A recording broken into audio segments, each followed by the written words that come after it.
Bueno, muy bien, vamos a resumir un poquito rápido. Vimos la existencia de Dios, cómo se puede probar la existencia de Dios, los argumentos que ponen las personas ateas, los materialistas, los idealistas, etc.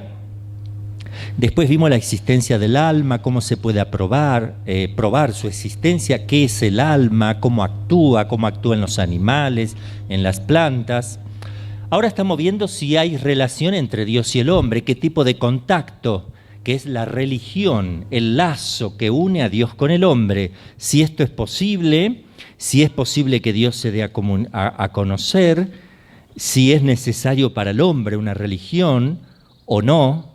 Y estábamos en este tema y vamos a empezar con las preguntas que pueden hacer la gente que niega la religión. Estamos en el punto 75.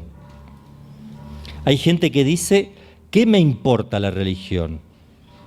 Yo puedo pasar sin ella, o puedo estar sin ella.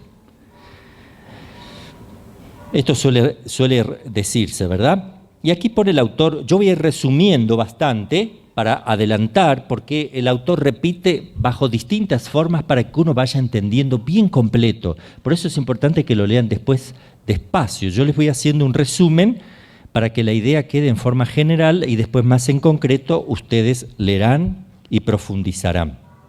Dice así, es lo mismo que si yo dijera, ¿qué me importan las leyes civiles? ¿Qué me importa la religión? ¿Qué me importan las leyes civiles? Yo puedo pasar sin ellas, quiero seguir mi antojo. Si uno no puede observar las leyes de un país, si no las observa, nos exponemos a ir presos. Pero si no observamos las leyes de Dios, nos exponemos a condenarnos también. O sea, uno puede decir, a mí no me importa la religión, lo puede decir. Pero si pregunta, ¿qué me importa la religión? Yo puedo estar sin ella, uno le puede explicar, así como no puedes estar sin leyes humanas, leyes de la sociedad, porque vas preso, si robas, matas, etc. De la misma manera, si no cumples leyes sobrenaturales, puedes condenarte, puedes apartarte de Dios para siempre, y eres libre de hacerlo, claro, si tú quieres, ¿verdad? Podemos estar sin religión, pero también podemos estar sin el cielo. También es posible. El servicio de Dios consiste en la práctica de la religión. Un hombre sin religión es un rebelde y un ingrato para con Dios, un insensato para consigo mismo y un escandaloso para con los demás. 3 problemas si el hombre no acepta y no vive una religión. Primero, es un ingrato para con Dios. ¿Qué me importa Dios? ¿Qué me importa? O sea, hay una ingratitud objetiva, no importa que él crea que Dios existe o no. Él está existiendo, él ha recibido su ser, él está viviendo. Alguien lo hizo vivir, que no son los papás solamente, como ya mostramos, porque si son solo los papás que le dan vida a una persona, se la pueden volver a dar cuando se muere o se enferma. Y eso vemos que no se puede hacer. Por tanto, interviene un tercer elemento, alguien que es capaz de dar lo que los papás no pueden dar, vida. Ya repito de vuelta, los papás colaboran, pero no la dan a la vida, porque si la dan, la pueden volver a dar las veces que quieran y se las pueden dar ellos mismos si la tienen. Pero ellos no tienen eso. Necesitamos algo aparte del papá y la mamá para que se produzca la vida y que sea más importante que el papá y la mamá y que tenga la vida en sí misma y que la pueda dar, porque de hecho aparece uno vivo. Esa capacidad no la pueden hacerlo. Los papás son colaboradores de alguien o de algo, si quieren, inteligente y que tiene la vida en sí mismo. Ya vimos quién es ese. Bien. Entonces seríamos ingratos para con Dios, primero. Segundo, insensatos para con nosotros mismos. Insensatos. ¿Por qué somos insensatos si no damos gracias a un ser superior? Si no tenemos una religión, alguien a quien darle culto, creer con los dogmas y vivir con la moral. y darle culto. ¿Por qué entonces somos insensatos? Porque nos damos cuenta que el mundo tiene leyes. Yo nací con leyes puestas, naturales. Si yo pongo la mano en el fuego, me quemo. Si yo no respiro, me muero. Hay leyes en la naturaleza misma que tengo que respetar. Es así. Pero también hay leyes sobrenaturales y divinas que Dios puede manifestar. Esas no.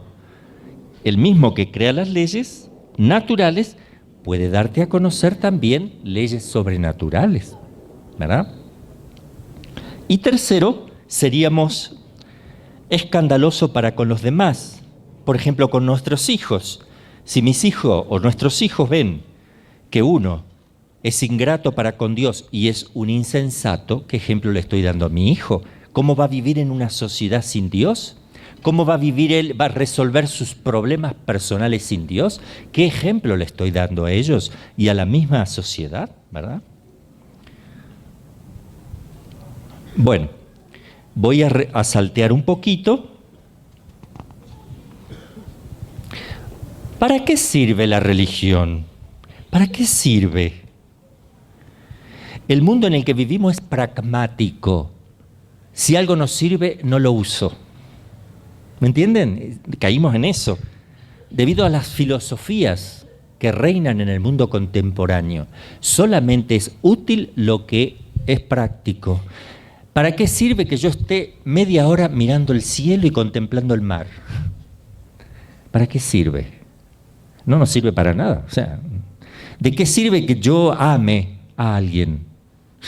¿De qué sirve? No hay una utilidad práctica. Muchas cosas no tienen utilidad práctica.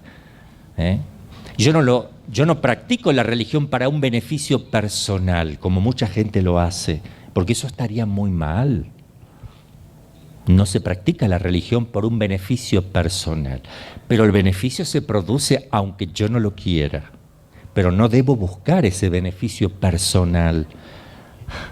No estaría más mal si ese beneficio que yo busco es un beneficio sobrenatural, no estaría mal. Qué sé yo practico la religión porque quiero ir al cielo, correcto. Practico la religión porque quiero amar a Dios, correcto. Practico la religión porque quiero servirle, correcto. Practico la religión porque quiero estar en la eternidad con Él y ser feliz, correcto. Si el motivo es sobrenatural, entonces tu religión es verdadera. Pero si tú vives tu fe por cuestiones prácticas, humanas, mundanas, ahí hay un serio problema. Puede suceder que estés queriendo utilizar a Dios.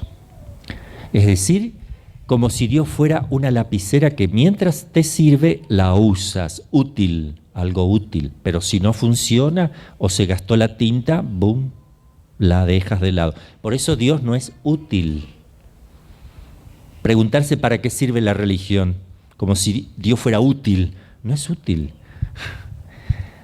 La religión es un deber de conciencia del ser humano hacia el ser superior, es un deber, no es para qué sirve.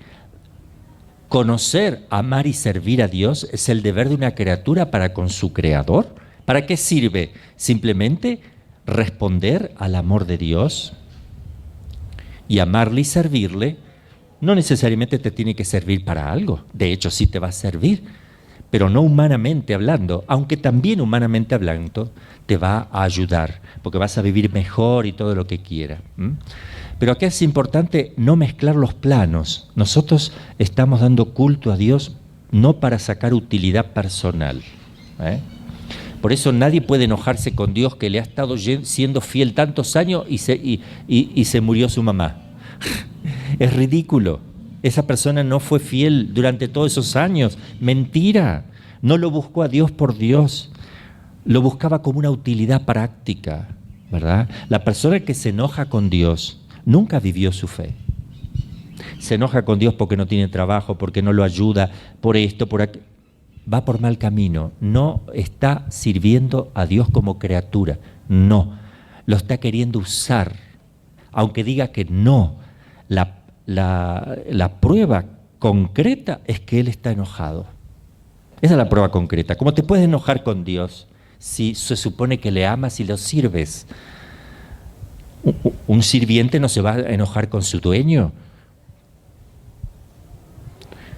Somos menos que un sirviente, menos que un esclavo, ¿verdad? Somos nada, nada. Venimos a la existencia por puro amor de Dios, ¿verdad? Bueno, ¿para qué sirve la religión? No hay nada más dulce, maravilloso, hermoso que practicar la religión, puesto que ella responde a las aspiraciones humanas. Dios, cuando pide algo, no es que va contra del ser humano. La religión me ayuda a realizarme como persona, a encontrar sentido de la vida. O sea, eso es maravilloso. Te sirve de alguna manera, pero si tú purificas tu intención, repito, porque si vas a buscarle para sacar ventaja, no te va a ayudar para encontrar el sentido de la vida, no te va a dar esperanza, no te va a dar alegría y paz, no vas a ver la religión como algo hermoso, sino como algo tedioso, que lo haces o por miedo, o porque a la larga vas a sacar ventaja, o por utilidad, pero no porque les estés amando a Dios. Porque si le amas a Dios, entonces no sientes pesada la práctica de la vida cristiana.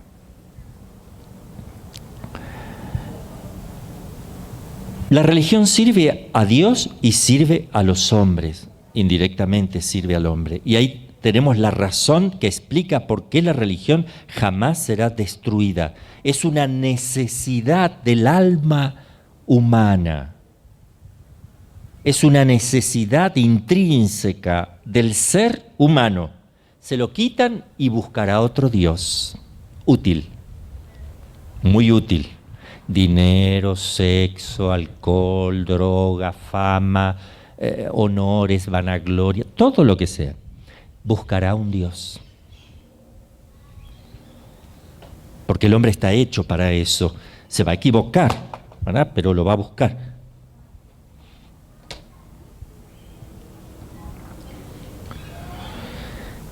El instinto religioso es lo más profundo, lo más universal de la naturaleza humana, el instinto religioso, puesto por Dios dentro de uno.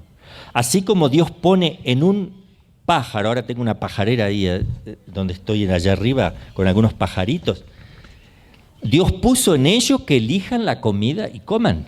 Está dentro de ellos que coman. Yo no tengo que abrirle el pico y meterle comida dentro.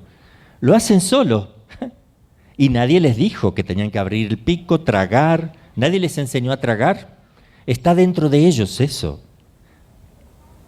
Bien, está en la naturaleza más profunda del ser humano el deseo de Dios y de servirle y de estar. Quien no va por ese lado es porque está mal. Ese ser humano tiene un problema serio que resolver. Es una persona con serios problemas. Observemos también, me voy a apartar del texto, ¿verdad? Pero todo el mundo va al psiquiatra y al psicólogo ahora, ¿verdad? O si no, a la psicopedagoga, o qué sé yo, a buscar consejos. Y le cuentan todo, del marido, todo. Y de la suegra y todo le cuentan, hasta los pecados más íntimos y todo. Necesita el ser humano sacar todo y que alguien le escuche y que le conozca su interior y su ser más íntimo, porque necesita de alguien, sobre todo cuando no tiene a Dios. Porque si no lo va a buscar en el sacerdote, en una buena confesión, una buena dirección espiritual y una buena orientación. Y lo busca en Dios, en la Eucaristía, en la Santísima Virgen, donde uno habla con ellos y saben que le conoce todo el interior. Entonces está tranquila la persona, no necesita desesperadamente un psiquiatra, un psicólogo o alguien a quien contarle todo, porque tiene un ser que le escucha, que le ama, y él tiene el convencimiento profundo de que así es. No digo que no se pueda ir al psicólogo, pero tenga mucho cuidado porque de cada 1000 o 2000 habrá uno por la formación que están teniendo últimamente, ¿verdad? Si no hay una escuela buena de filosofía realista, no hay que ir al psicólogo. Vayan a un sacerdote, hagan una buena confesión, lean una buena vida espiritual, lean un libro de espiritualidad, lean la Sagrada Escritura, reconcíliense con Dios. En cambio, el psiquiatra sí, y también buscar un buen psiquiatra. El psiquiatra ya trabaja en el plano no del mecanismo de comportamiento de la psiquis humana, sino en el plano biológico, es médico. Entonces trabaja sobre algo físicamente localizable, en la parte cerebral, emocional, o la parte también biológica, en general, ¿verdad? Pero cuando Dios inventa la confesión, porque Él se va al cielo y deja a sus ministros, como también dejó al papá y la mamá para que colaboren trayendo vida al mundo, deja también ministros que colaboren para traer vida espiritual al mundo. Vida espiritual también, no solamente natural. Y somos colaboradores de Dios en la vida espiritual. Deja a sus ministros, deja la confesión, que es súper necesaria toda la vida del hombre, para que uno pueda tener esa paz del corazón, la gracia en el alma y vivir en conciencia delante de Él. ¿Ven que es necesaria la religión? ¿Para qué sirve? Dios mío, qué pregunta. ¿Se ve? El que pregunta así es porque no tiene ni la más mínima idea y nunca ha vivido la paz en su corazón. Nada, nada.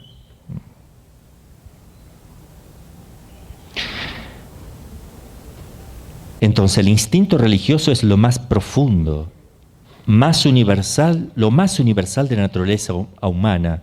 Donde hay rastros de hombre, hay rastros de religión. Más que el instinto que tiene un pájaro de abrir el pico para comer.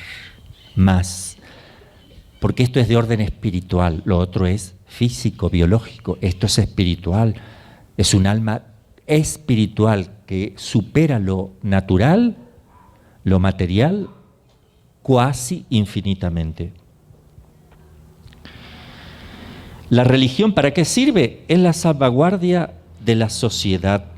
Inspira a los gobernantes a practicar la justicia. Impone al pueblo el respeto por la ley, el amor a la patria, el amor a las familias, el amor al prójimo. ¿Qué sería de una sociedad sin religión? ¿Para qué sirve? Dios mío, ¿cuánto que sirve? No es algo que puede estar o no estar. Por tanto, no hay cosa más útil que la religión, si quieren.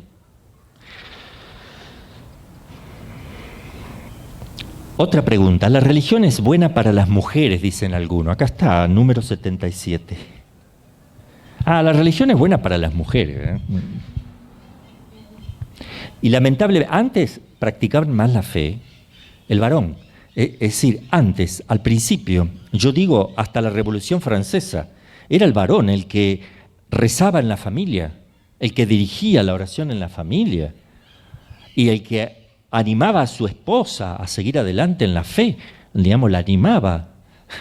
Es el representante de Cristo en la familia, el hombre. Después de la Revolución Francesa, que se empezó toda la burla, el sarcasmo contra la fe y todo, fue apareciendo la religión como un sentimiento. Es algo que tú sientes, no. Y sobre todo después de la Reforma Protestante también, donde empieza el subjetivismo, las impresiones de la sensibilidad, los sentimientos a juzgar. Se juzga con los sentimientos, pero no con la cabeza, las cosas de Dios. ¿Cómo sabe que la Biblia es palabra de Dios? Porque lo siente, yo siento que eso es así. Por favor, no somos gatos, perros para sentir y salir corriendo ante un peligro, ¿verdad? Nosotros tenemos la inteligencia que es enormemente superior.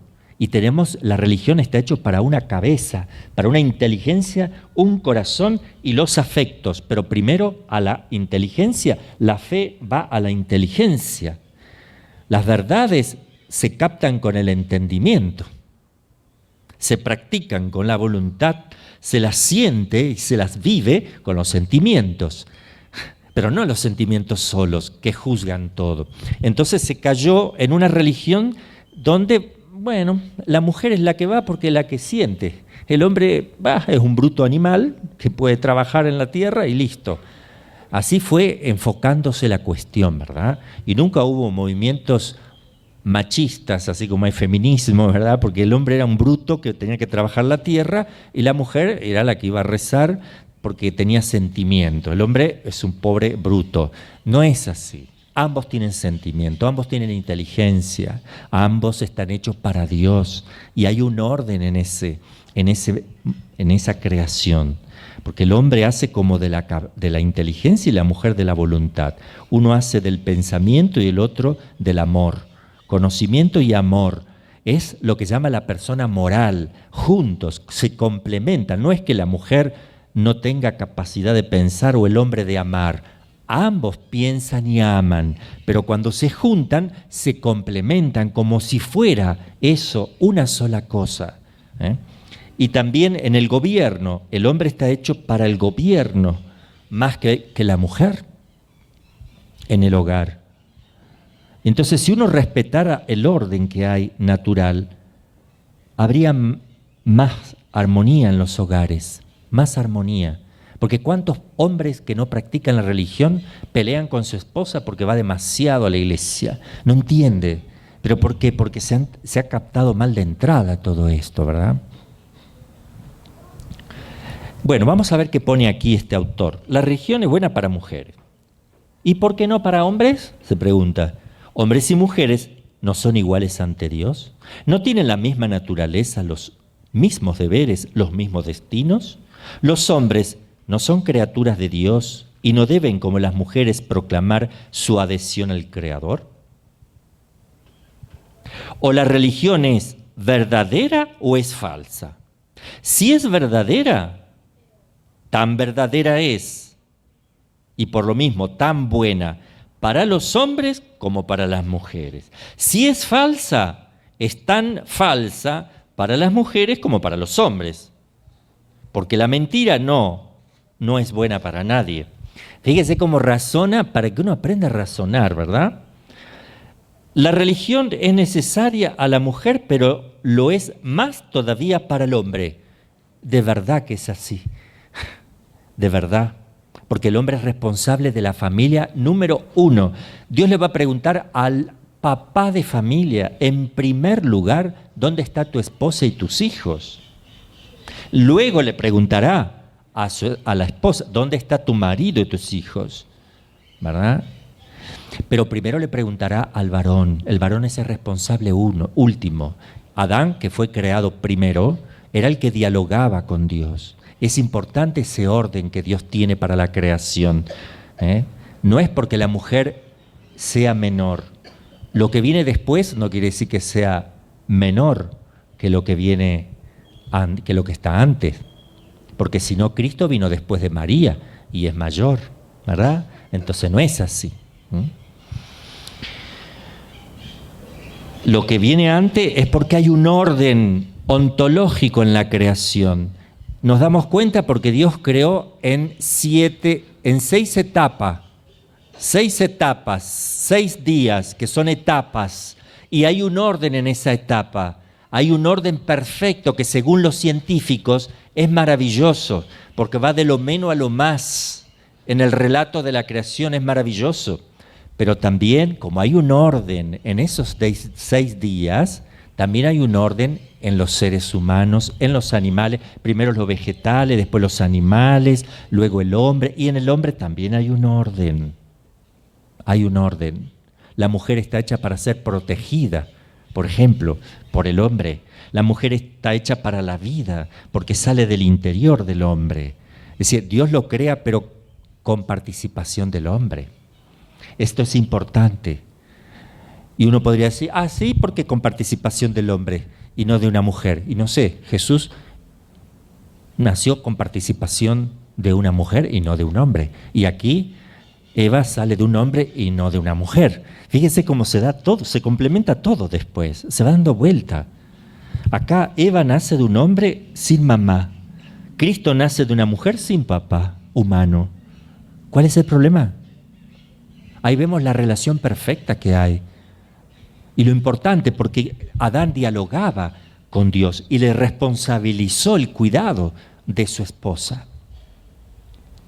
Porque por ahí hay corrientes de teología que dicen, no, si el hombre es un ser sociable, Dios no pudo haberlo creado solo.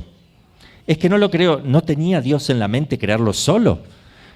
Y otro argumento que Dios no puede decir, no es bueno haberlo creado solo, voy a crearle un complemento. Ya estaba en el programa de Dios. Esas son expresiones para que entendamos nosotros, como niños pequeños, cómo Dios va haciendo las cosas de a poco y con un cierto orden. Tiramos el orden y le aplicamos a Dios como si fuera un nenito pequeño que no sabe qué hace y rompemos todo. No, el orden que está ahí es lo que Dios quiere dar a conocer. Hay un orden, una armonía, que mientras no se respeta eso, no habrá orden en un hogar.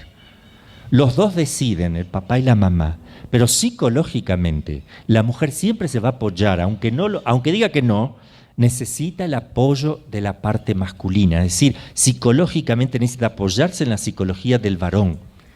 Y el varón necesita que la mujer se apoye en su psicología, necesita ese amparar, ¿me entiende? Necesita como proteger, es algo que tiene en su naturaleza el hombre, proteger. La mujer ser protegida, es algo que está. Nunca van a ver una mujer que va a abrazar, yo te voy a proteger de todos los peligros que haya en esta vida, va a ir con revólveres cuidando al esposo que nadie lo toque. ¿Qué le van a decir los otros hombres? Ponte los pantalones tú, ¿verdad? O sea, se ríen de eso. ¿Por qué? Porque está en la naturaleza, eso es así. La mujer está hecha, cuando hay un peligro, la mujer va y abraza al hombre. El hombre no va a decir, ¡ay, ayúdame! No va. Eso, yo quiero que lo entiendan, está en la naturaleza de las cosas. Yo no tengo que, porque hay muchas corrientes que quieren destruir todo esto, porque están destruyendo las familias. Hasta tal punto que el niño tiene la razón. Si los papás le llegan a contradecir o lo tratan mal, ahora le dicen a los niños que hay que demandarlos. Y en la escuela hay que ver, porque la maestra y el maestro nos deben imponer, porque si el niño da su opinión se la tienen que respetar. Entonces, ¿pero quién está enseñando a quién? Hay toda una tendencia de destrucción de la educación, de la ley moral, de las familias, de la naturaleza misma de las cosas. Y no tenemos que y hay corrientes de teología metida en la Iglesia Católica que apuntan a esto. Por eso aquellos que niegan que haya un orden entre creación de Dios, de Adán, y luego el de la mujer, es correcto, es posterior. En el tiempo podrá haber sido de 2 días, 3 días, a los tercer día o a la semana, no sé, porque el hombre no puede estar solo, porque no es un ser sociable, la mujer también ser sociable.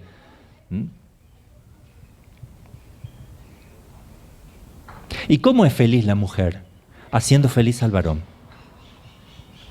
Eso también está ahí. Y de alguna manera, cuando el varón deja que la mujer lo ponga contento, ella está contenta. Y ahí está. ¿Cómo hace contento el hombre a la mujer? Dejar que la mujer lo ponga contento a él. Dejarse poner contento. Ya está, la mujer no necesita más porque está hecha para dar. La mujer está hecha para dar vida, pero da todo. Está hecha para dar. Entonces, ella busca ponerlo contento al varón, y si el varón deja que ella lo ponga contento, ella está contenta, y él también. Pero cuando el varón se resiste a eso, ahí viene un problema. Bueno, después, pero eso está en la naturaleza misma, no lo podemos sacar.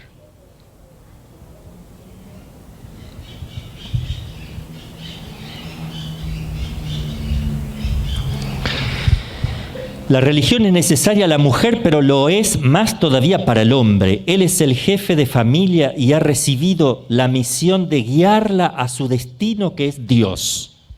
El hombre es responsable si la mujer no llega a Dios. Y cuidado con los hombres que le ponen obstáculo a la mujer para cumplir con su fe. Y también tenga cuidado la mujer de no encontrar en la iglesia el pretexto para no servir al marido y a los hijos y escaparse de la casa más de lo debido. Todo, hay que tener cuidado con todo, ¿verdad? Porque las tentaciones vienen por todas partes. Se dirá, la religión es cuestión de sentimiento. La mujer vive en el corazón, necesita emociones, el hombre es más positivista, es más bruto, por tanto no necesita la fe. Bien, como se darán cuenta, son argumentos incorrectos, ¿verdad? Otro punto contra la religión. Dicen así, basta ser honrado y ya está. Si yo soy un hombre bueno, ya está. No te alcanza, ¿eh? Si eres un hombre honrado según las leyes naturales y las leyes positivas humanas, serás un buen ciudadano, tal vez en México, porque vas a otro lado y no te sirven las leyes, tal vez tienes que cambiar. Donde estás, si cumples las leyes, serás honrado, buena persona, pero no te alcanza para la vida eterna. Acá estamos hablando si es necesario, porque el hombre no está hecho para el tiempo, sino para la eternidad. Es lo que desea el hombre. Yo les diría a ustedes, ¿cómo saben que ustedes están hechos para la eternidad y no para el tiempo? Levante la mano quien quisiera no morir jamás, tener una gran felicidad completísima y tener todo lo que uno desea y ser amado eternamente y amar eternamente sin nunca envejecer y sin morir. Y todos me levantarán la mano. Y ahí me doy cuenta, el hombre no está hecho para el tiempo. Todos tenemos eso, así como un pájaro abre la boca solo para comer su alpiste y sabe distinguir entre un alpiste y un pedacito de piedra, lo sabe distinguir porque hay una ley interna, así también el hombre desea eso porque Dios se lo ha puesto. Dios le ha puesto eso en el corazón. Y eso es la natural. Ahí me está hablando Dios de que hay una vida eterna y que eso lo vamos a encontrar. Y me está diciendo que en este mundo no es posible eso, porque nadie llegó a eso. ¿Cuántos? Basta ser honrado. Sí, basta para evitar el patíbulo o la cárcel. Basta ante los hombres quizás, pero no basta ante Dios, soberano juez. Porque hay personas que dicen, yo no mato, no robo y no le hago mal a nadie. Entonces no necesito a Dios, voy a ir al cielo. O sea, no necesito practicar la religión, perdón. Porque yo no mato, no robo y no le hago mal a nadie. Ahí se le terminó el mal. Imagínate, 2 males ahí nada más. Matar y robar, ¿verdad? Como si esas 2 cosas fueran los únicos males. Segundo, como si uno, cuidando de no hacerle mal a nadie en la sociedad, tú vas a ir al cielo. Si no le diste culto a Dios, que es uno de los elementos de la religión, no podrás entrar en la vida eterna. Si no practicaste la moral cristiana, no podrás entrar a la vida eterna. Al menos la moral natural, si es que no llegaste a conocer a Dios porque no tuviste la posibilidad. Y si no conoces la doctrina, ¿quién es Dios? No conoces, siendo católico, tu catecismo tampoco. Y no amarás a Dios, porque sin conocimiento no puede haber amor. Dios pasará a ser una consideración más, algo más de quien hablar, pero no es un ser personal a quien amas, porque no le conoces. ¿Cuántos hombres honrados para el mundo, que no juzgo, sino de lo exterior, son grandes criminales a los ojos de Dios? ¿Cuántos hombres que todo el mundo le aplaude y premio Nobel de la Paz, y ante Dios son grandes criminales? ¿Viven en pecado mortal o son muertos en vida, sin gracia? Y premio Nobel de acá, premio Nobel de allá. El mundo los reconoce y los aplaude, ¿verdad? Y cuando aparecen, todo el mundo va a sacarle fotos, a que le firmen aquí un autógrafo, por aquí, por allá. No quiero poner a nadie en concreto porque no puedo. Pero ¿cuántas personas?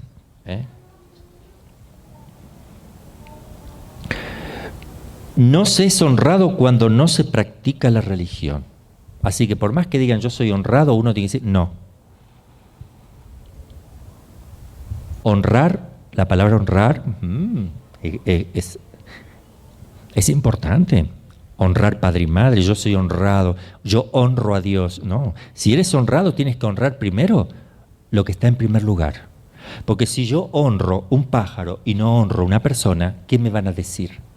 Si honro un gusano, honro a ver una gallinita, un pollo, un pato, lo honro, pero no honro al prójimo. ¿Qué me van a decir? Estás mal. Y si honro al prójimo, pero no honro a Dios, ¿qué me van a decir? El que no cree en Dios te va a decir, correcto, pero Dios sí existe. Y yo si no honro a Dios y honro a los hombres y todo lo demás, no me sirve. Otra pregunta, otra consideración. Yo tengo mi religión, sirvo a Dios a mi manera. Yo tengo mi religión. Sí, la botella. Yo tengo mi religión. Tú mismo. Yo tengo mi religión.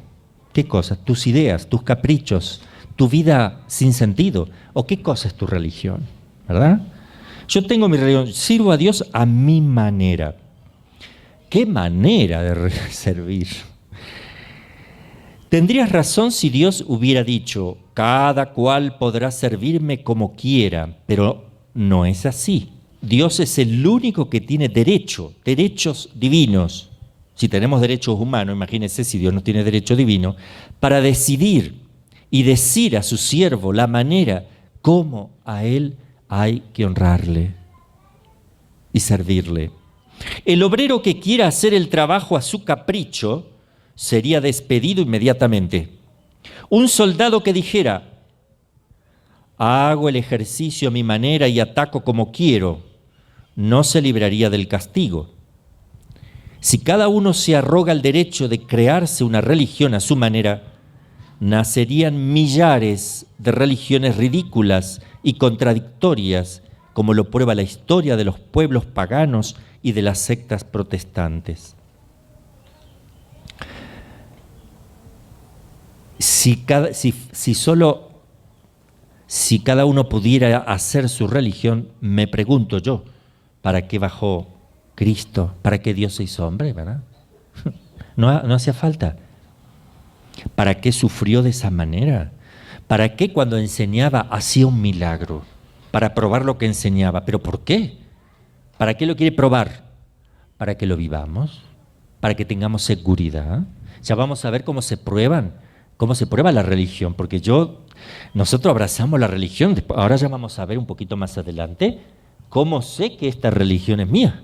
A ver, yo quiero pruebas, y ya vamos a tener que poner las pruebas, ¿verdad? Pero vamos despacito. Bueno, empezamos con otro punto también de la religión, pero muy importante. No hay más que una religión buena. ¿Cómo sabe usted, padre? ¿Por qué eso? Vamos a ver. ¿No se acuerdan ustedes cuando dijimos que no puede haber dos dioses? Muchos de acá tal vez no estaban en todas las clases. Nosotros poníamos ejemplo, ¿verdad? ¿Por qué no puede haber más de un Dios? ¿Quién es capaz de explicarlo aquí adelante? A ver, Nancy, pase. Muy bien. ¿Necesita una escalerita, algo así? ¿O va a poder? No, va a pasar adelante porque así le ve la cámara, ¿verdad? Sí, pero aquí a la gente que nos sigue, mire. Bueno, no puede haber más de dos dioses, porque si fueran dos dioses, el Dios es infinito, perfecto, y la perfección no tiene uno. Y si hubieran dos, el otro le faltaría lo que el otro Dios tendría, y entonces sería imperfecto. Ok, a ver si te entendí. A ver, lo explico y tú me dices si es correcto. Si yo tengo dos, para que haya dos, uno debe tener algo que el otro no tenga. Porque si los dos tienen todo, absolutamente todo, ¿cómo los distingo? Al menos uno tiene que estar a la izquierda, el otro a la derecha, ¿verdad? Pero ¿y si no están a la derecha? Porque tienen están en los dos lados a la vez. Entonces, ¿cómo los distingo? Si son exactamente iguales. Tiene que haber algo que se diferencie. ¿Están de acuerdo? Si hay algo que se diferencia, uno va a tener eso y el otro no. Y el que no lo tiene no es Dios, porque no tiene todo. Es imposible. Si los dos tienen todo, no lo puedo distinguir, por tanto es un solo Dios. No puede haber dos ni más, tiene que haber uno. Gracias, hermanita, lo explico bien. ¿Me entienden? Si yo encuentro en uno, tengo que encontrar algo que el otro no tenga para poder distinguirlos, repito. Pero si uno tiene algo que el otro no tiene, el que no tiene eso es imperfecto. Y ya no es Dios, porque es imperfecto. Así que con la razón me doy cuenta que tiene que haber un solo Dios. Por tanto, con la razón me puedo dar cuenta que puede haber una sola religión. Porque si son dos, una tiene que tener algo distinto de la otra. ¿Y quién tiene la verdad? Y Dios no es mentiroso. Si Dios reveló dos cosas y una tiene algo distinta de la otra, entonces una de las dos es falsa. Entonces Dios es mentiroso. Tiene que haber una. Ahora vamos a ver algunos argumentos. Aunque a muchos no les guste todas estas cosas, pero es la realidad. Hay una sola revelación, una sola. ¿Mm?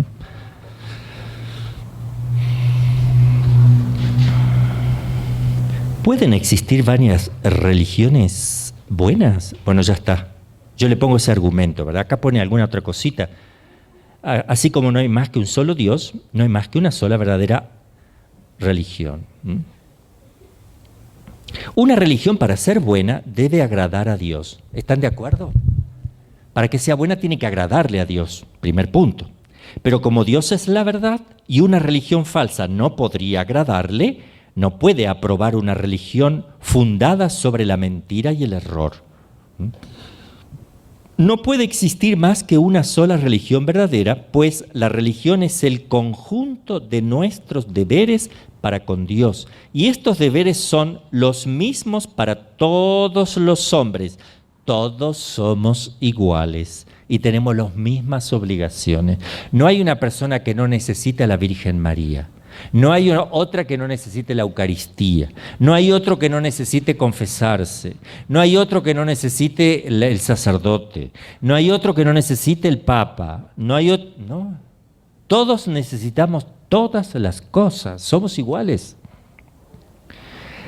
Toda religión, acuérdense que necesita tres cosas que la componen. El dogma, las cosas que tengo que creer, el catecismo. La moral, lo que tengo que practicar, y el culto, lo que debo rendir a Dios. Ahora, si hay dos y las dos tienen el mismo dogma, la misma moral y el mismo culto, ya no son dos, es la misma. Si son distintas, no pueden serlo, sino por enseñar doctrinas diferentes. Y Dios no se contradice. No puede Dios tener o haber revelado dos cosas opuestas o distintas entre sí. Porque Dios no es un Dios de mentira. Yo soy la verdad y la vida.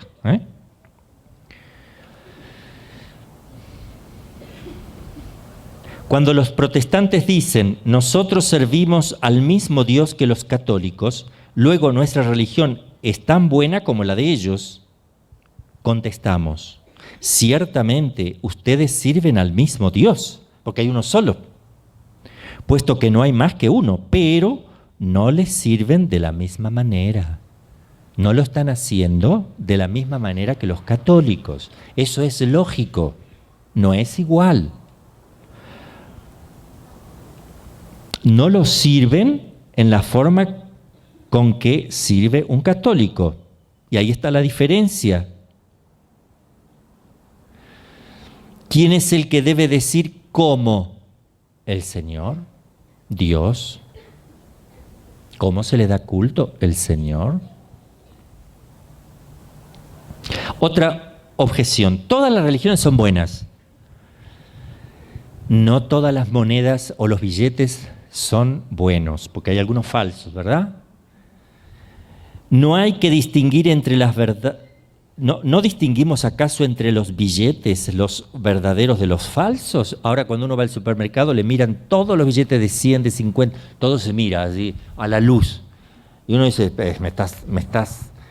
me pones mal, porque me estás tomando de un ladrón, de un estafador, porque a mí me pone tan mal, a mí me hace mal cuando uno paga y empiezan como diciendo, no, yo miro a la gente que miran todo como diciendo, yo no soy el... Tal vez vayan a encontrar una, porque yo tampoco me doy cuenta, tal vez si lleguen a encontrar una falsa, yo me voy a poner rojo, voy a decir, mire, disculpe, no, qué feo que es eso. Pero hay monedas falsas, y no es lo mismo que la verdadera, por eso se cuida tanto. Si se cuida tanto un billete, ¿por qué no cuidamos la fe? ¿Por qué no miramos la fe así a la luz? ¿Por qué cada verdad no la vemos bien, y estudiamos bien, y la vivimos bien? ¿Por qué no? Si vale más que un billete, por lo menos de 100 pesos, ¿no? Si todas las religiones son buenas, bueno, ¿qué? Un absurdo. Es cierto que en las diferentes religiones hay algunas verdades admitidas por todos, obvio. Alguna, no mentir, tal vez coincide, ¿ven? No matar, algunas coincide, pero no todo. Como son la existencia de Dios, la espiritualidad del alma, la vida futura, la recompensa, etcétera, el castigo. Pero entre ellas se contradicen en puntos fundamentales. Unas dicen que no existe el infierno, por ejemplo. ¿Qué diferencia? El católico, por ejemplo, afirma que la Iglesia tiene por misión explicarnos la palabra de Dios encerrada en la Biblia, mientras que el protestante dice que cada uno debe interpretarla como se le ocurre. Entonces es contradictoria.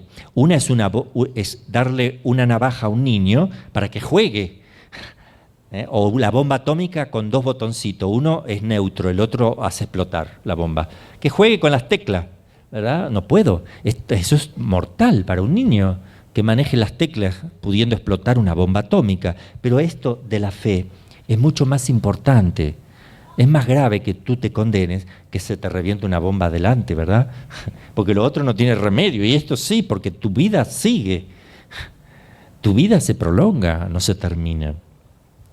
Podríamos citar muchos ejemplos de verdades que se contraponen. Por tanto, si Dios hubiera revelado varias religiones, se estaría contradiciendo, no sería Dios. Si digo que todas las religiones son iguales, es una blasfemia contra Dios. Porque pongo en duda su palabra. Porque al decir que esta es verdadera, y aquella es verdadera, y aquella es verdadera, estoy diciendo que Dios hace cualquier cosa y que no es la verdad. Porque acá miente, ¿cuál está? Por lo menos en una no miente y en el resto miente, entonces. No, fundó una sola y quiere una sola, un solo rebaño, un solo pastor. Lo dijo Jesús. Que van a querer todas las personas cuando vea que todos son unos. Es decir, la unidad de la iglesia. Pero la unidad de la iglesia no es una mezcla de lo que tú crees con lo que creen los demás. No es mezclar el panteísmo, no es mezclar los testigos de Jehová, los mormones, los adventistas, los musulmanes, los judíos, los católicos, y sacamos, mezclamos bien, ahí tenemos la religión que nos une. No, porque hay un montón de contradicciones adentro. No puede ser eso. Una dice una cosa, la otra le contradice. No se puede. Una tiene que ser la verdadera. Estudiemos. ¿Qué es el ecumenismo que hace la Iglesia? ¿Quién dice la Iglesia que el ecumenismo lo tiene que presidir siempre la Iglesia Católica? ¿Verdad? Está prohibido que la Iglesia Católica se reúne y que dirija al ecumenismo un protestante para los católicos, porque eso quiere decir que yo no estoy en la verdad, ¿verdad?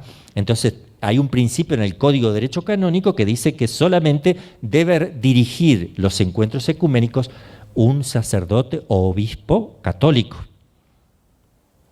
Porque se trata de hacer ver a los demás, primero los puntos que coinciden, ok, y ahora los que no coinciden, ir mostrándoles de a poco cómo ellos tienen que cómo es la verdadera revelación. O sea, en qué cosas se van equivocando. Tiene que ir mostrando de a poco. Primero ver todo lo que tenemos en común, bien, y luego ir viendo todas las diferencias y explicando y fundamentando todas las cosas, que es lo que vamos a hacer aquí. Vamos a fundamentar todo. Ojalá hubiera, o que esto lo puedan ver algunos protestantes también, porque también les va a hacer bien a ellos, ¿verdad? O otras religiones. Bueno, ¿el hombre está obligado a buscar la verdadera religión? Sí, en conciencia, sí, porque se define su eternidad. El hombre que tiene dudas y se queda en su misma religión porque se lo enseñó el papá o la familia, etcétera, peca. Porque hay que servir a Dios antes que a los hombres. Yo no puedo decir, soy de esta religión porque mis padres así me formaron y ellos también son de estas religiones. No, yo tengo que ver en conciencia y profundizar. Cuando yo profundizo la religión que tengo, porque todos debemos profundizarla, y me doy cuenta que no es la correcta, debo en conciencia seguir buscando hasta encontrar la verdad. Porque Dios me va a pedir cuenta, ¿qué has hecho? con la búsqueda de la verdad. Te quedaste quietito, cómodamente, en un sillón, sin problema, como si la vida eterna a ti no te importara, como si lo único que importa es tener una religión. No, no es lo único que importa tener una religión.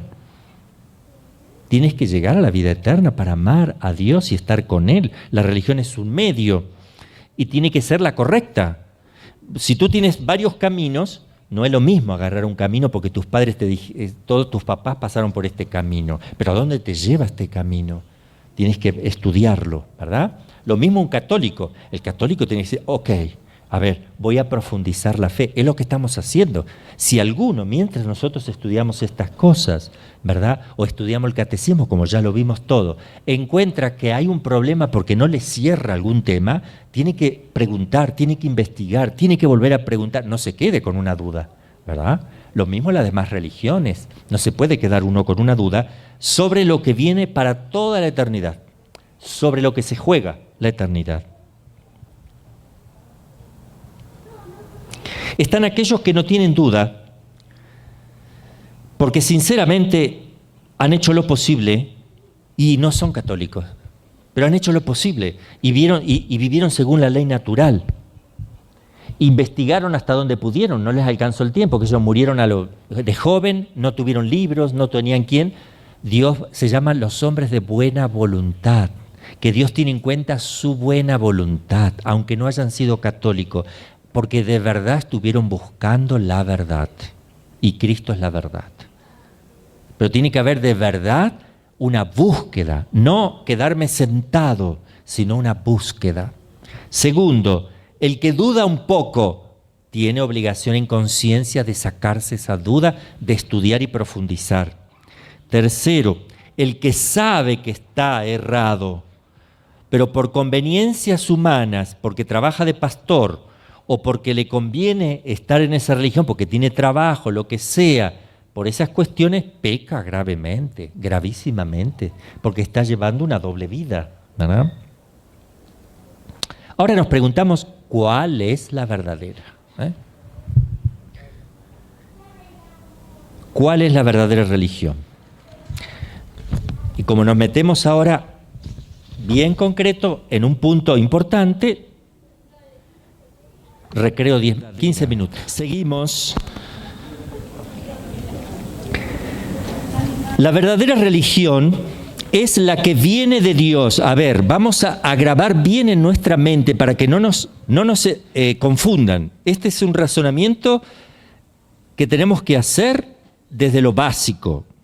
La verdadera tiene que venir de Dios, punto. Yo tengo que demostrar eso. La que Dios mismo ha revelado. Esa es la verdadera. Ahora, vamos a ver. La verdadera religión debe venir de Dios. En una casa el padre, el cabeza de familia, es el que debe mandar. Él es el que debe dictar leyes a su familia. El que ordena a la familia, que dice, vamos a estar a esta hora, se hace esto, se organiza aquí, vamos a comer a tal hora. Dios es el padre y el rey de la familia humana. Luego, a Dios solo compete el derecho de regular el culto que el hombre está obligado a tributarle. A Él solo determinar el modo como quiere ser honrado, el modo. A Él solo le corresponde el derecho de ser honrado. Y Dios nos enseña de dos maneras. A través de la naturaleza nos enseña. Ya están esas leyes, no las puedo transgredir. Aunque yo las quiera negar, la mayoría me va a decir que estoy loco, pero con el tiempo hasta se pueden hacer cosas contra la ley natural, ¿eh?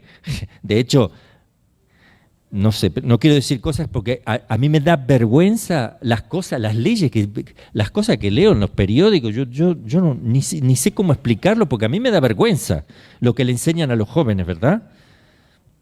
Tener relaciones como animales, ni quiero decir cosas así porque de verdad es tan feo todo eso, pero están haciendo cosas contra la naturaleza y por eso uno no puede estar tranquilo. Entonces Dios me habla por la naturaleza, ¿verdad?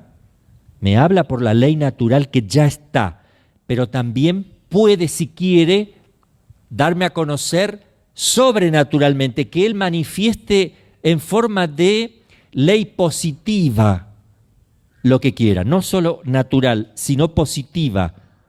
Harás esto, harás aquello, quiero esto.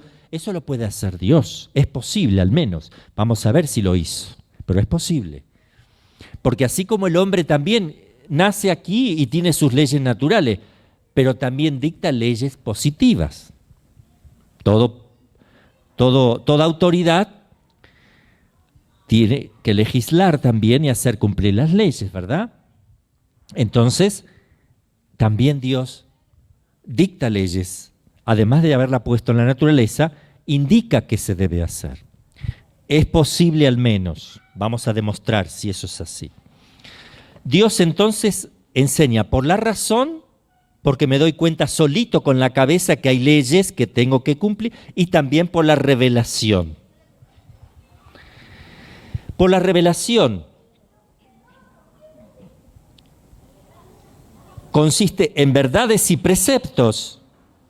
Puede Dios expresar directamente lo que quiere o a través de alguien. También lo puede hacer. Que tome una persona y a través de esa nos indique qué debemos hacer. Un profeta, por ejemplo, o alguien que tenga contacto con él, que demuestre que de verdad, y lo fundamente, que de verdad está representando a Dios. Si es demostrado con cosas que no me cabe duda alguna que así es, entonces pues es creíble. Al menos es creíble que pueda ser Dios. Entonces vamos a ver si la revelación esa es posible, si es necesaria, si de hecho Dios lo hizo y si el hombre está obligado a practicarla. Ven cómo vamos, de a poquito vamos yendo a la revelación. Todavía no decimos nada del catolicismo ni nada. Por ahora es todo eso posibilidades, porque estamos usando la razón nada más. ¿Qué es la revelación? Si voy a hablar de la revelación, vamos a ver qué es la revelación. La revelación es la manifestación de las verdades religiosas que Dios hace al hombre, fuera de las leyes ordinarias, naturales, que las complementan esas leyes, no las contradicen, porque si no, no sería el único y mismo Dios. Complementan leyes naturales. La palabra revelar significa, ¿qué significa revelar? ¿Qué es un velo? Revelar, quitar el velo, algo que cubre, algo que no se puede saber lo que hay debajo, uno levanta eso y quita el velo, ¿verdad? Revelar viene de ahí. Entonces, Dios revela, la palabra revelar significa apartar el velo que cubre un objeto, es decir, manifestar a alguien una cosa que él ignoraba y que había olvidado, o que había olvidado. Dios revela cuando manifiesta a nuestra inteligencia verdades, hasta entonces desconocidas, olvidadas o mal entendidas. Desconocidas totalmente, olvidadas o mal entendidas. Dios se revela para que podamos conocer bien y llegar más seguro a la vida eterna. Esa es la palabra revelación y a esto nos referimos. La revelación es un acto sobrenatural, no es de la naturaleza, es sobrenatural. Es algo misterioso, hay una intervención que no es de leyes naturales, que está por encima. Es Dios que entra a la naturaleza, Él se mete en este mundo, en esta realidad, a dar a conocer algo. De hecho, Dios está aquí. Ya lo probamos con la inteligencia, que está en la creación creando y mantiene las cosas, está actuando, ¿verdad? Ahora falta que a la inteligencia le dé algo a conocer.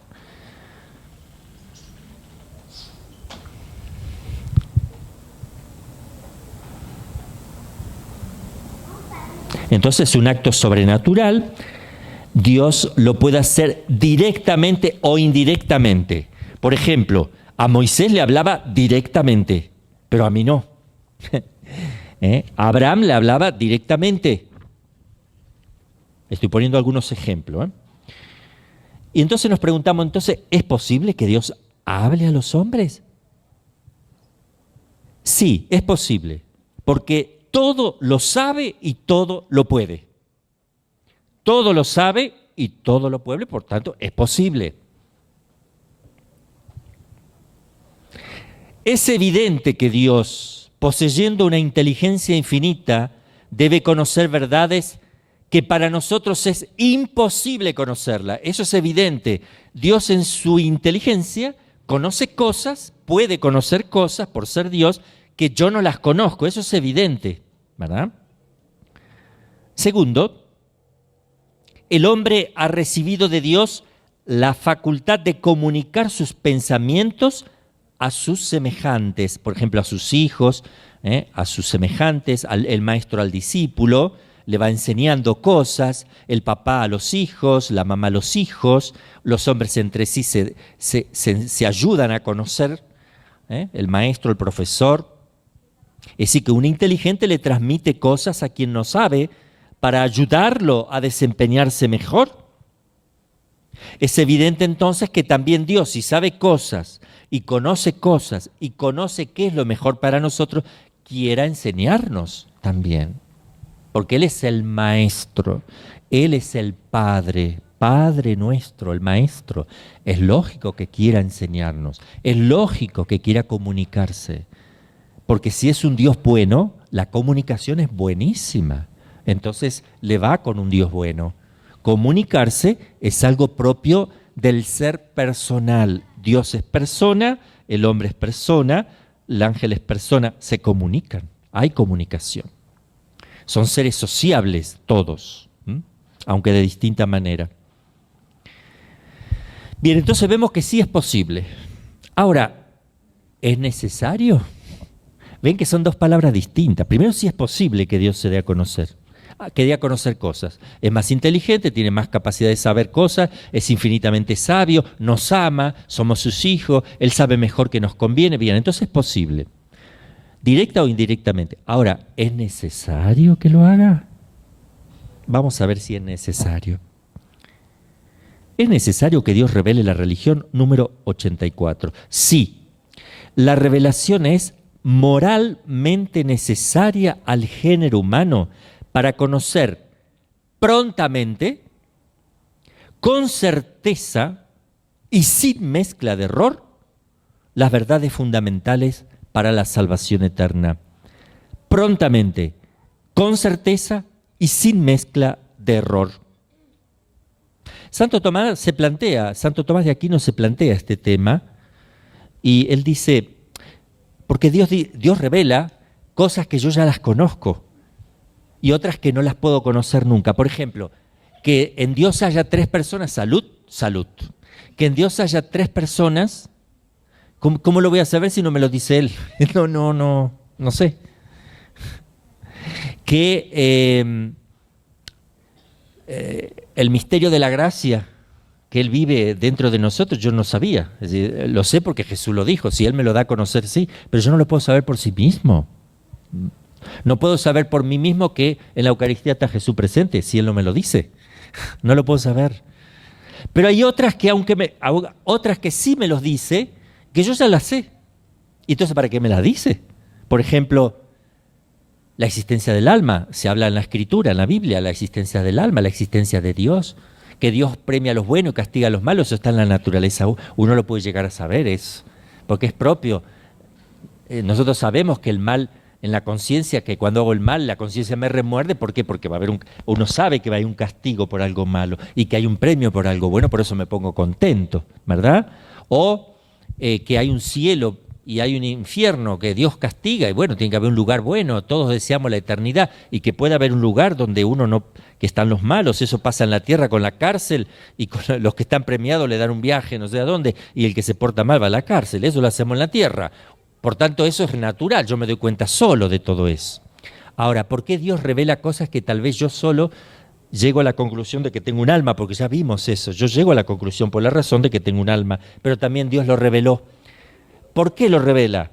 Para que más rápidamente, con mayor certeza y sin mezcla de error, podamos conocerlo todos, porque no todos tienen esta capacidad de poder estudiar para llegar a saber que uno tiene un alma, por ejemplo.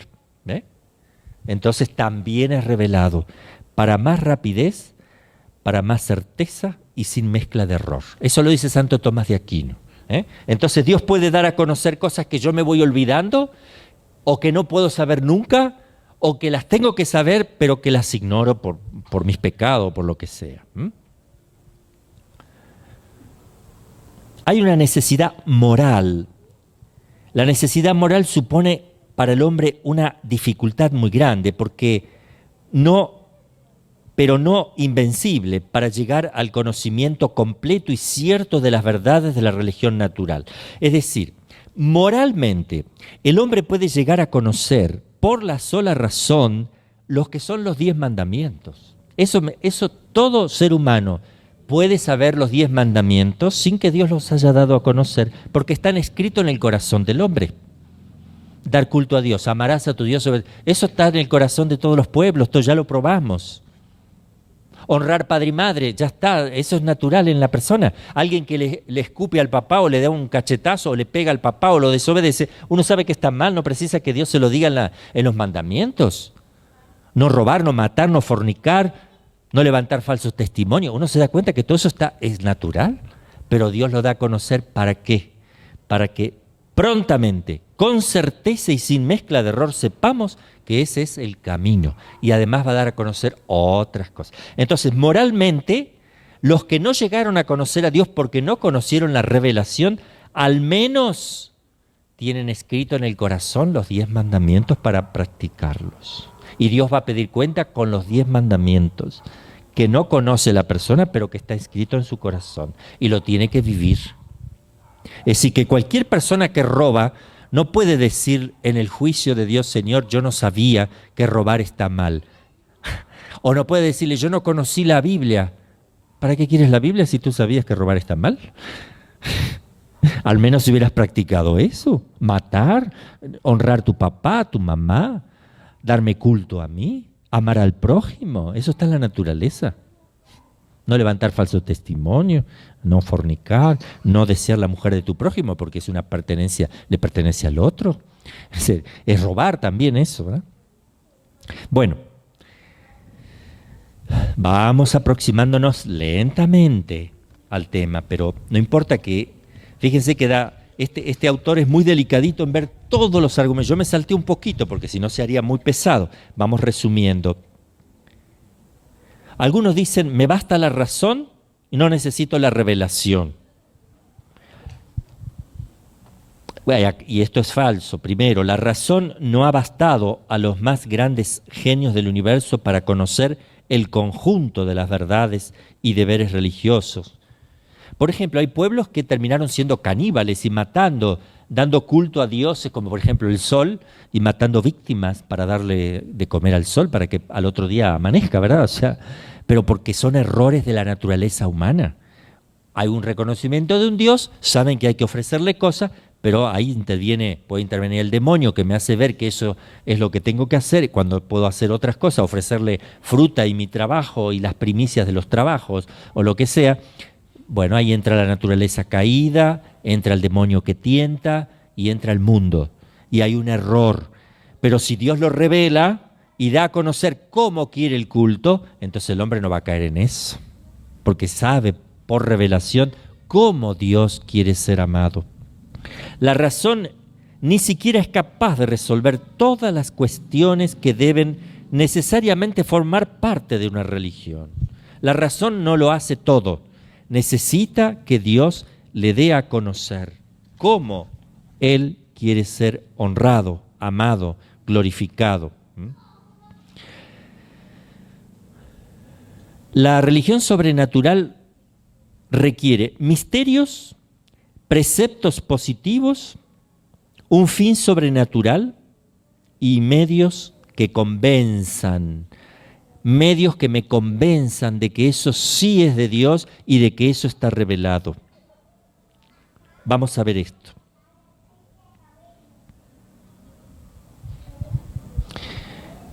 ¿Ha hablado Dios a los hombres? Sí.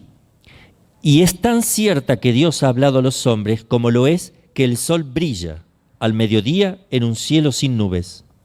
La revelación es un hecho histórico 1000 veces más cierto que todos los que nos presenta la historia. Atención con esto. Dice el autor que la revelación, el hecho de que Dios revele cosas, es más cierto que todo lo que la historia misma nos revela. A ver si esto es así. Tenemos como prueba la historia de dos grandes pueblos, el pueblo judío y el pueblo cristiano, que cuentan con más de 500 millones de hombres esparcidos por todas partes del mundo. Dos grandes religiones, judía y cristiana.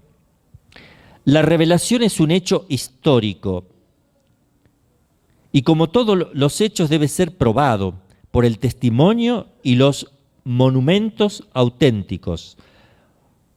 Por el contrario, la divinidad de la revelación se demuestra por las señales divinas que la han acompañado, es decir, por los milagros y las profecías. ¿Qué pasaría si yo a ustedes les digo, yo les digo así a ustedes, a ver, hay un cielo y van a ser premiados? ¿Quieren que se los pruebe? A ver, acá hay un cementerio. A ver cómo se llama esta persona, Juan. Juan, levántate. Y se levantó Juan. Lo que este hombre está diciendo una cosa. Si este hace eso y me dice que hay un cielo, ¿para quién es este? Atención, porque si yo pruebo con milagros, que no, el milagro ¿qué es? Algo que no es natural. Es suspensión de ley natural. Eso es un milagro. Tiene que ser auténtico. Y si yo digo algo y lo pruebo con un milagro, que no es natural, entonces quiere decir que es sobrenatural. Entonces estoy dando validez a lo que estoy diciendo por un hecho que todos están viendo, que es sobrenatural. Entonces, lo que el Padre está diciendo, que si Dios me está diciendo algo y yo se lo digo y lo pruebo con un milagro que es imposible que la naturaleza lo repita, transformar agua en vino, por ejemplo, entonces lo que el Padre está diciendo es verdad porque ahí lo está probando. Porque eso solo se puede hacer por iniciativa sobrenatural, porque naturalmente no es posible. Entonces, si el Padre está diciendo algo sobrenatural, Él dice que está diciendo algo que Dios se lo dice, Él lo dice, pero lo probó, quiere decir que el mismo que le está revelando a Dios está obrando en eso, probando que eso solo se puede hacer sobrenaturalmente, por tanto, me está confirmando que lo que digo es sobrenatural. ¿Me entienden el razonamiento?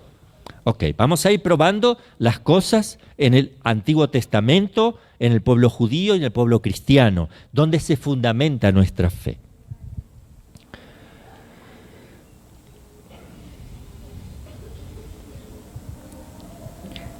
Bueno, la revelación es un hecho histórico, tenemos que probarlo, ¿verdad? Entonces, profecías y milagros. Primero, el primer testimonio. Vamos a ver la revelación en el pueblo judío, uno de los pueblos más antiguos del mundo, uno de los más antiguos del mundo.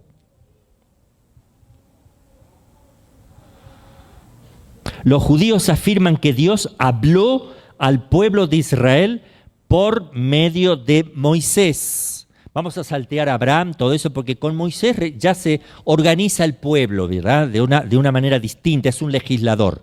Entonces vamos a partir de Moisés para ahorrar, pero podríamos partir de Abraham y tomar los Abraham, Isaac, Jacob y todos los milagros y el arca de Noé y todo lo que quieran. Pero vamos a partir de Moisés para simplificar un poquito.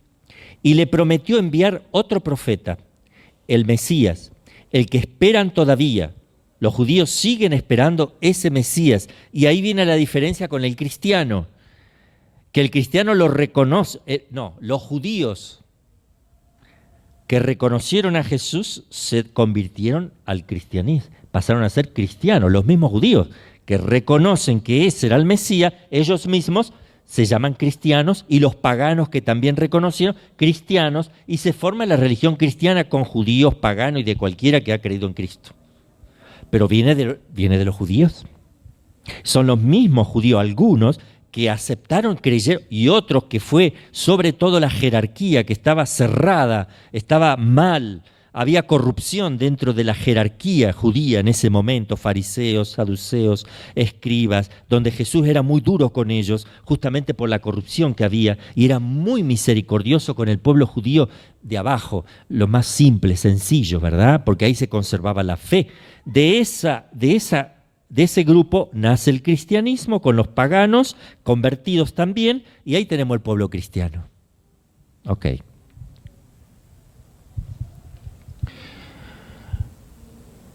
Toda la historia del pueblo judío supone la revelación divina. Todos los judíos, ellos se basan en esa revelación. Ahora, segundo, como segundo testimonio, eso era el primero, pueblo judío. Segundo, del hecho de la revelación vemos en todo el mundo la humanidad civilizada, más de 500 millones de hombres, católicos, cismáticos, protestantes, dicen a grito: Dios ha hablado, particularmente por medio de Jesucristo, pero habló por Moisés y habló por los profetas e hizo milagros. 500 millones de hombres actuales. Esta incontable generación de nuestros días ha sido precedida por otra generación anterior, esta por otra, y así sucesivamente durante 19 siglos, contando solamente 3 generaciones. Si yo cuento solo 3 de 500 millones de cristianos por siglo, tenemos más de 20.000 millones de hombres que han creído y creen todavía que Dios ha hablado a los hombres. La humanidad cristiana es para nosotros un testimonio perpetuo e irrefutable de la revelación divina, unos de ellos. No sé si entendieron el argumento. Contemos la cantidad de millones de cristianos a lo largo de toda la historia, ¿verdad? No solamente actualmente judíos, sino lo que compone 2000 años. Y si quieren para atrás con el pueblo judío, todos 3500 años.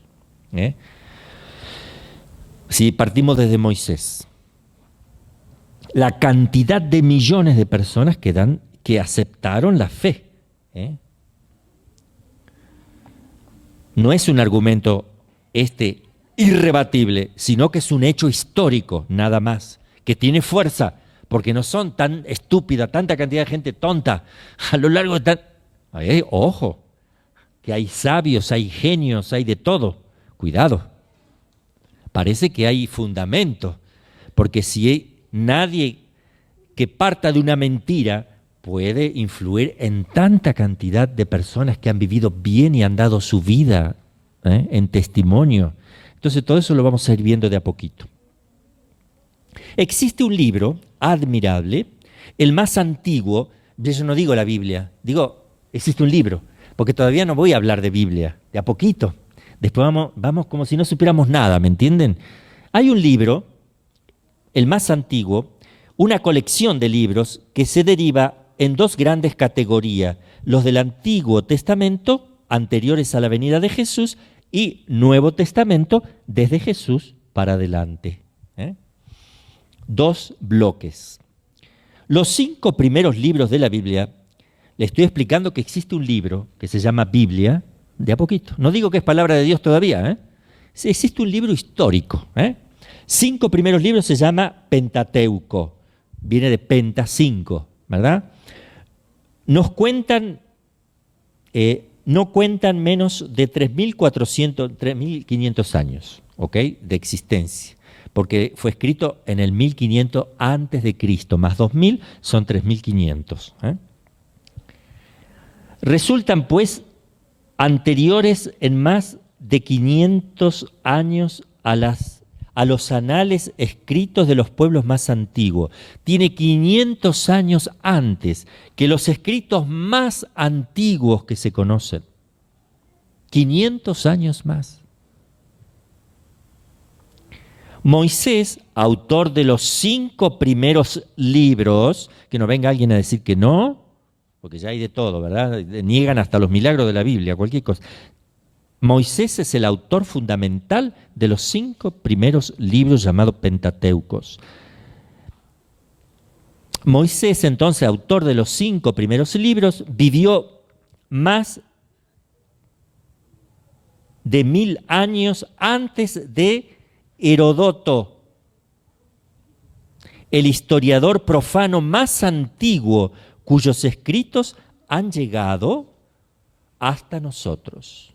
1000 años antes vivió Moisés que este historiador cuyos escritos también tenemos. Esto le da a Moisés una autoridad incomparable. Es que después de transcurrir 4000 años, la ciencia misma viene a afirmar, 3500 años, a afirmar sus narraciones, a pesar de haber intentado 1000 y 1000 veces desmentirla. Los recientes descubrimientos hechos por los sabios en Egipto, en Caldea, en Palestina, y en Qumran, últimamente, que acá no lo habla porque esto es anterior, los descubrimientos de Qumran, hacen resaltar aún más la veracidad de la Biblia. Yo estuve todo en esos lugares, ¿verdad? Estuve viendo, tocando, confirmando, estuve viajando por todo lo que es la Turquía actual, que es todos los pueblos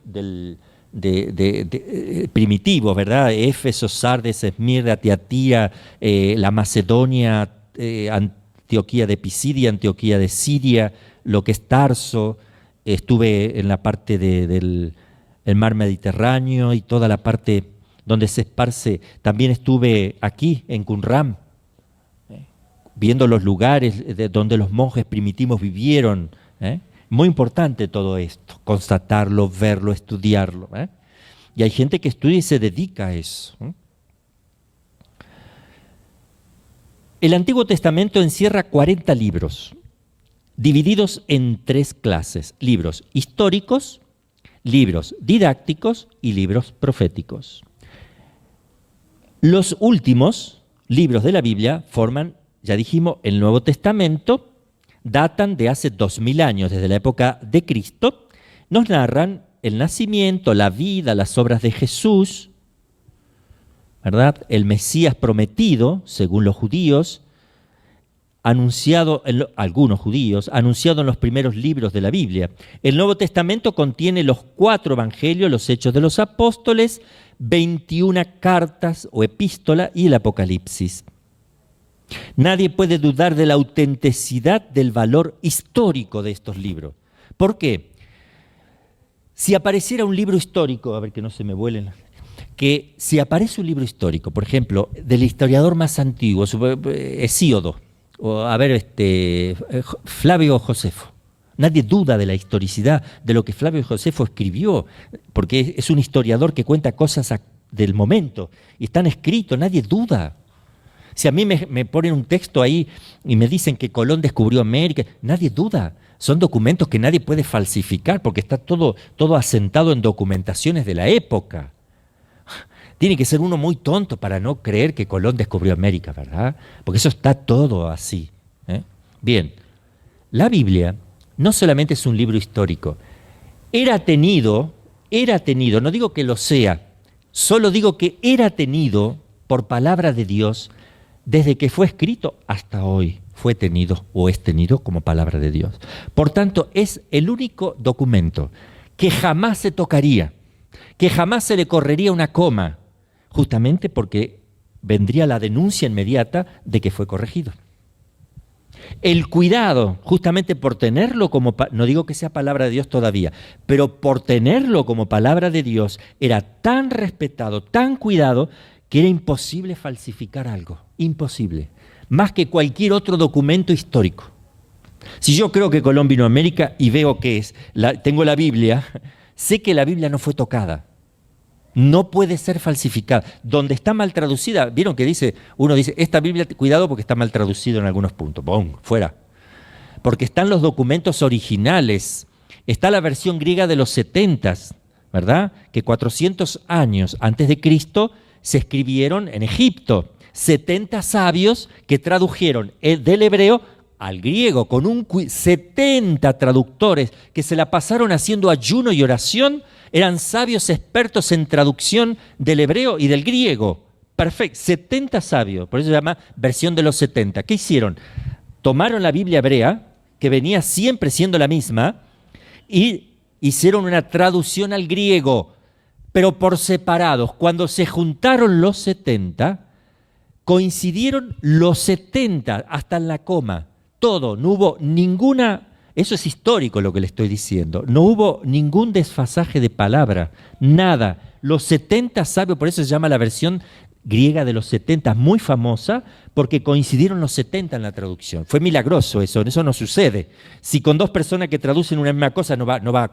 Esto es milagroso, es una intervención milagrosa de la cual llamó mucho la atención. Cuando Cristo vino a la tierra, Él citaba esa versión griega de los 70. Citaba eso. Las frases que decía Jesús eran de la versión griega de los 70, que es una traducción del hebreo al griego. 400 años antes de Cristo fueron entre 400 y 450 años antes de Cristo. Bien, pero fíjense ustedes, yo quiero que al menos humanamente veamos lo que es este documento. Palabra de Dios, no te lo van a tocar. Es el documento más fiel desde el punto de vista humano.